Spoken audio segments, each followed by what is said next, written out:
Assalamualaikum warahmatullahi wabarakatuh. Shalom, Om Swastiastu, Namo Buddhaya, dan salam kebajikan bagi kita semua. Terima kasih kepada Ibu Yogina Lestari Ayu Situmorang, ST, MT, atas bimbingannya terkait mata kuliah Fisika Mekanika Tanah. Di sini kami ingin mempresentasikan hasil analisis dari pengamatan kami pada LUI Pajajaran 1 yang disajikan dengan infografis yang berjudul Kondisi Lahan dan Tanah. Sebelumnya izinkan kami memperkenalkan diri kami terlebih dahulu. Perkenalkan, saya Astia Salma dengan NPM 2401110230018. Sebelumnya, perkenalkan saya yang Fadila Nurul Sakifa dengan NPM 2401110230033. Perkenalkan, nama saya Delita Nadia dengan NPM 2401110230049. Berikut hasil pengamatan kami. Penanggulangan tanah longsor sangatlah diperlukan. Salah satu penanggulangan yang dapat dilakukan berupa identifikasi zona rawan tanah longsor, yaitu analisis stabilitas lereng. Analisis stabilitas lereng dapat digunakan untuk mengevaluasi atau memberi penilaian terkait tingkat kerawanan tanah longsor guna memberi peringatan dini tentang bahaya tanah longsor. Salah satu faktor utama dalam kerawanan lereng adalah karena curah hujan yang tinggi. Karena curah hujan, adanya aliran air yang memungkinkan air yang masuk ke dalam tanah atau disebut sebagai infiltrasi melalui pori-pori tanah. Semakin tinggi air, sehingga kekuatan lereng berkurang dan mengakibatkan longsoran tanah terjadi. Pada jurnal Ridwan, menurut Budiman, tanah longsor dipengaruhi oleh pembebanan tanah yang berlebih, getaran dan goncangan, permukaan muka air tanah dan tumbuhan penutup pada lereng tersebut.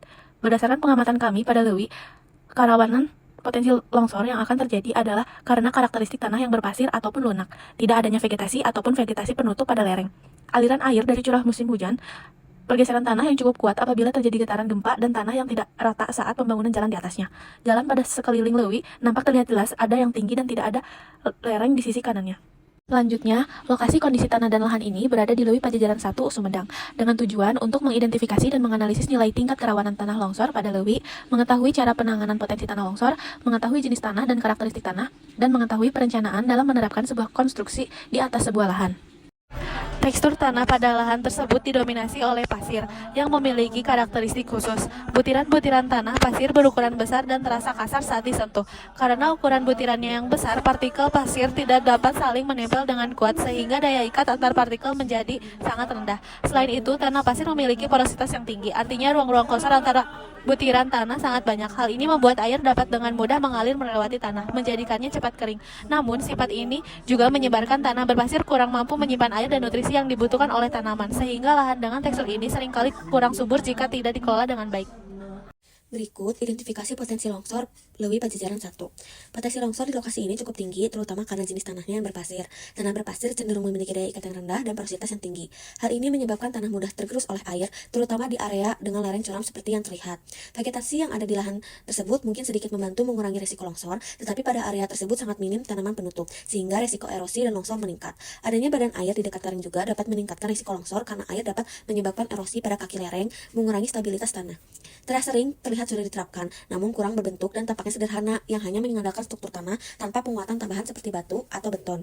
Jika curah hujan tinggi, jenis tanah berpasir ini tetap berisiko terkikis meskipun sudah ditata dalam bentuk teras. Di sini saya akan membahas tentang perencanaan pembangunan konstruksi. Mungkin di saat membahas pembangunan konstruksi akan ada pertanyaan yang muncul dalam pembahasan ini, yaitu apakah bisa dibangun konstruksi di lahan tersebut dan dampak dibangunnya konstruksi di LUI Pajajaran 1 ini. Yang pertama yaitu apakah bisa dibangun konstruksi di lahan tersebut. Pembangunan konstruksi di atas lahan tersebut mungkin bisa dilakukan, tetapi memerlukan analisis teknis lebih lanjut, terutama terkait stabilitas tanah, daya dukungnya, dan resiko lingkungan seperti erosi ataupun longsor. Faktor yang perlu dipertimbangkan adalah kemiringan lereng yang curam akan meningkatkan resiko ketidakstabilan tanah. Yang kedua yaitu jenis tanah. Dari jenis tanah yang kita analisis yaitu lempung berpasir memiliki daya dukung yang moderat, yaitu di mana tanah ini memiliki kemampuan yang cukup memadai untuk beberapa keperluan, tetapi tidak stabil jika terpapar air dalam jumlah yang besar. Lalu badan air di sekitar, yang dimana meningkatkan resiko erosi dan dapat melemahkan tanah di sekitar lokasi konstruksi. Lalu jalur masuk kendaraan biasa ataupun kendaraan konstruksi di lahan LUI Pajajaran 1 ini. Penanganan tanah berpasir. Untuk mengurangi risiko longsor dan memungkinkan untuk membangun konstruksi pada tanah berpasir, terdapat solusi yang diterapkan, yaitu yang pertama penanaman vegetasi berakar kuat dengan akar yang dalam dan kuat, seperti vetiver, bambu, atau pohon lokal, sangat efektif untuk mengikat butiran tanah pasir dan meningkatkan kohesi antar partikelnya.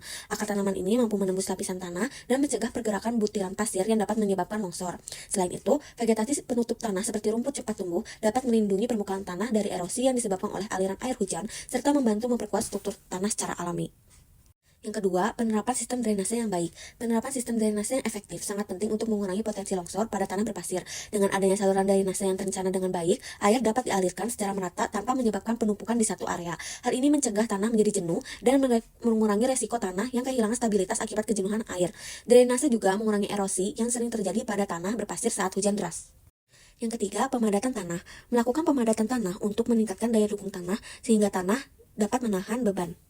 Yang keempat, stabilisasi tanah. Stabilisasi tanah ini menggunakan material tambahan seperti kapur atau semen untuk memperkuat tanah lempung pasir ini. Yang kelima, menggunakan pondasi konstruksi khusus seperti tiang pancang atau pondasi dalam yang menyalurkan beban ke lapisan tanah lebih dalam yang stabil.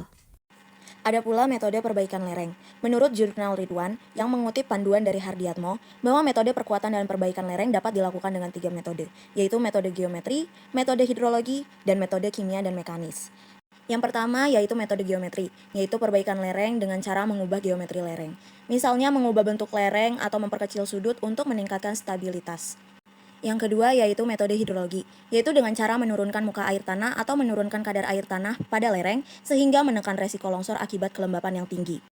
Yang ketiga yaitu metode kimia dan mekanis, dengan cara grouting semen untuk menambah kuat geser tanah atau memasang bahan tertentu seperti tiang di dalam tanah untuk menopang lereng.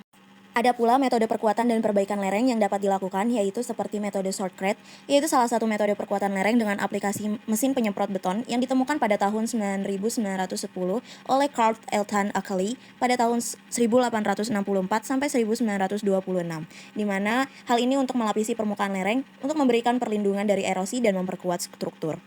Yang kedua yaitu metode soil nailing, di mana perkuatan lereng dengan menancapkan potongan-potongan baja atau nails yang kemudian digrout dan dipasang dengan jarak dekat ke dalam lereng untuk memindahkan beban ke tanah sekitar soil nailing, untuk menyalurkan beban ke tanah sekitar dan meningkatkan stabilitas tanah. Yang ketiga yaitu metode gabion atau bronjong. Gabion adalah kawat kasa yang dimodelkan dengan geogrid pada konstruksi bronjong yang selanjutnya diisi batu-batu. Gaya utama yang bekerja pada dinding gabion adalah gaya vertikal dari berat gabion dan tekanan tanah lateral yang bekerja di belakang dinding. Hal ini memanfaatkan struktur kawat untuk menahan tekanan lateral tanah dan memberikan kestabilan pada lereng. Berikut kami paparkan kondisi Luwi Pajajaran 1.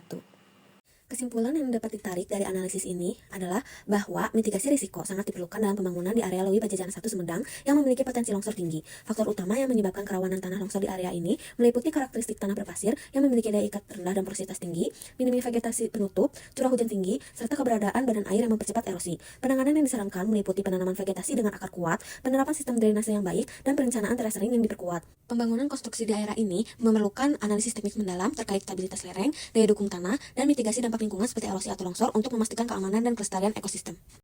Berikut kami lampirkan juga sumber referensi yang kami pakai dalam analisis pengamatan kami.